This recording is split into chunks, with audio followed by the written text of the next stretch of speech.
Gaur kaleratera gara salatzeko Getxoko udalak daukan etxebizitza politikak gazteok kale gorrira kondenatzen gaituena.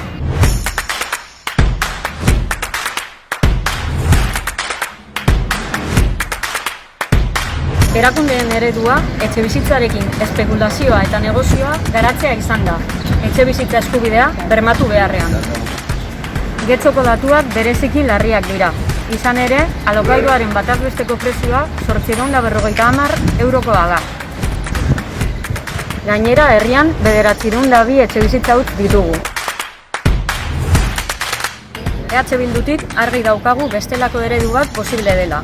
Esate baterako, alokairu sozialari lehentasuna eman, dauden etxebizitza hutsei aterabide bat bilatu eta alokairuaren prezioari muga jarri.